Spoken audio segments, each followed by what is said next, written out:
I-43M, suspect my girlfriend, F45, is in just for the money. Hello all. I have been dated this girl for the past year. She was divorced twice previously, but has no kids. She has an office support job and lives with her sister. She make about the median amount in our city. She's overall a sweet girl, but when it comes finances her ideas and minds diverge quite a bit. I make significantly more than her, and she has been very aware of this from the beginning. I pay for most our dates. She shows appreciation for it, but at the same time expects me to. She does make contributions, but they are always far smaller. The ratio is about 80/20. She often suggests places she would like to go, things she would to get, or activities she would like to do as hints for me to get them for her. On our second date, she straight up asked me how much I was making. From early on also she has been talking about marriage. Given our age, and that kids are practically not an option at this time, I don't care for marriage. Wanting to find out what her true intentions were, I asked her if she would be okay with us not getting married. She said such relationship would go nowhere and wouldn't stay with him if we were to never. Then I suggested we do get a prenup, which she flat out refused. No matter what would lead to the marriage failure, she knows it would mean a big fat check for her and ruin for me. Given that she's already divorced twice before hitting 50 and she isn't a celebrity, I believe acting with caution isn't unreasonable. She doesn't really reciprocate. The other day, since I was sick with a cold, she stopped by my house to drop me a container of vitamin C supplements from her home about to expire. I'm often left feeling she sees me like a walking ATM, which isn't a life goal of mine. To give a little background, she is of East Asian extraction. Is this doomed? I think what's telling is the way you describe her. You already know this isn't the relationship for you. You don't seem to like her, and that's the real issue. It's hard to answer when you don't provide any clue to why you would stay with her. You really do not like this woman. Do not pursue this relationship any further. What does her being East Asian have to do with the relationship, the presumed gold digging, etc.? Some cultures are just traditional about a man and woman's responsibility in a relationship. I find it a bit silly that you're complaining about an 80/20 split when you earn significantly more. Are you expecting 50/50? Nothing here feels like too much of a red flag. Most women want marriage. Biggest issue I see is no prenup, which I don't think is unreasonable given your age. Fiancé 26/M got so drunk whilst I 24/F was in surgery, he couldn't take me home. First time posting, so I'm sorry if I'm writing too much. I, 24/F, recently had a laparoscopic surgery that involved many parts on me being burned away or chopped out, including cervical ablation, and following the surgery, I immediately tried to get out of recovery as fast as possible so that I could shorten the time my fiancé was waiting for me. I arrived at the hospital at 7 a.m., was sent to a patient-only area at 7:20, and then had my surgery at around 11 a.m. I was in constant communication with my fiancé, 26/M, together for 5 years, asking him to please not drink too much and to stay coherent enough to understand he needed to be in the waiting area to collect me following my surgery. When I went into my surgery, I told him how long it was expected to be, 1-2 hours, and that when I came out I would have to wait 1.5 hours before they let me leave. Given all the information I had to give, I assumed my fiancé would be prepared for the wait, and in the waiting area ready to collect me following my procedure. However, when I came out of the surgery, he informed me he wasn't in the hospital at all, but at the pub across the road from the hospital still. I told him he had 1.5 hours to be in the waiting area, where he dropped me off.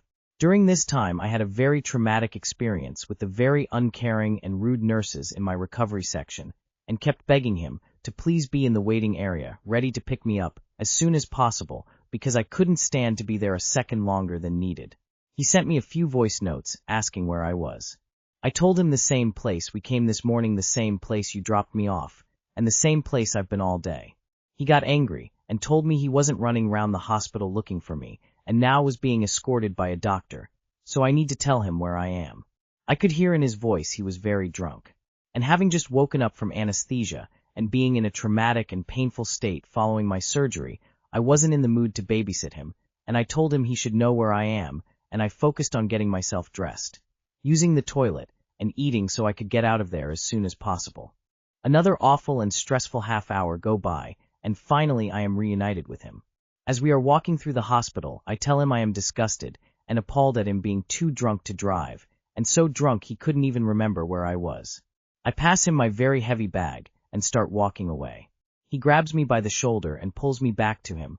I've just had surgery, and begins yelling at me that I'm a stupid BTCH, and I should have just told him where I was, and he has had a much harder time waiting for me than I have. It's about a 10-minute walk out of the hospital, and the whole time he is yelling at the top of his lungs that I am a stupid BTCH, and I don't deserve his help, and how dare I be so ungrateful.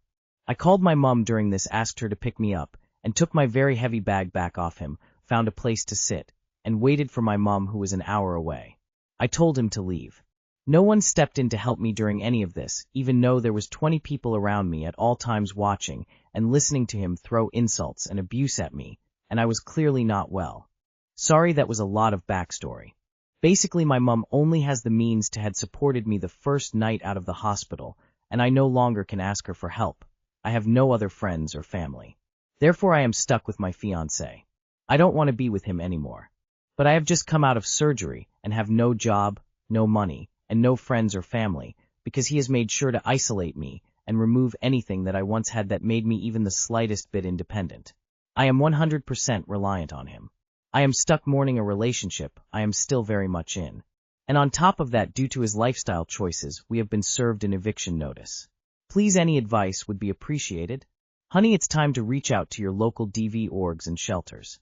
I found out that a friend of mine is an alcoholic when he agreed to be my ride home from a procedure that involved anesthesia, and he had the shakes from withdrawal when I was done and approved to leave the hospital. This is a friend of mine, not a fiancé, not a boyfriend.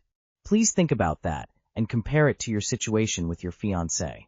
My friend agreed to take me and then stuck it out to his detriment in the waiting room to make sure he was ready, available, and sober to take me home. My friend. So, you knew he'd be too drunk by early afternoon to help you. That's why you had to remind him. If that knowledge wasn't enough, he's now proven to you that alcohol is more important to him than you. Please believe that you deserve more than this. Never marry someone who abuses you this way. Call your local domestic violence number and get free of this awful man. You have to make the choice to do this and then never go back. I'm assuming he's an alcoholic getting shit-faced at 11 a.m. You need to leave. I hope you find the strength to do it, because you are looking at the rest of your life. Sounds like it's time to leave this abusive relationship, and he just gave you a passport stamp after this incident to do so. Connections and bridges can be rebuilt with other people. He couldn't wait 3 hours for you. Your fiancé. He's not going to hang around you for 3 decades. LOL, dump his ass. Move home or move out and rebuild yourself. My F45 boyfriend M41 says he's done being an employee. I've been with my boyfriend for 3 years. I'm in college and recently started juggling 3 flexible part-time jobs to support myself. He's in his 40s and hasn't had a steady job since we met. He spends most of his days at home working on new business ideas, but none have ever taken off. His mother covers all his living expenses. He's kind to me and we occasionally fight, as in any other relationship, but the situation really bothers me. He still insists on paying when we go out, and we split groceries about 70/30ths since I usually cook and he eats a lot of protein. But every time I bring up that he could at least get a part-time job for some structure and income, he shuts it down. He says he doesn't ever want to be an employee again, that he's following his plan, and that maybe he just isn't successful enough for me if I can't accept it. He talks about wanting to start a family soon, and I honestly don't understand with what money. I even asked him if he expects me to support us when I graduate, since my field pays well, and he said no, but I remember him once mentioning that his ex ended up supporting them at the end of their relationship. I'm torn. I love him, but I can't shake the feeling that I'm building a future alone while he's waiting for something that might never happen. ETA. Thank you all for validating my concerns. The way he'd always justify his lack of employment never sat right, but I didn't want to bruise his ego because he himself admitted that he is unhappy with his current circumstances.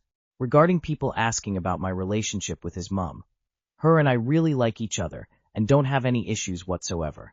After realizing that she is supporting him financially, I felt really sad for her and can't help think that it's elder abuse. He does clean after himself and can cook for himself, so it's not like he actually is a man baby. Quite honestly, I don't know how to break it to him that his unemployment is a turn-off. We do have a good time when we are together,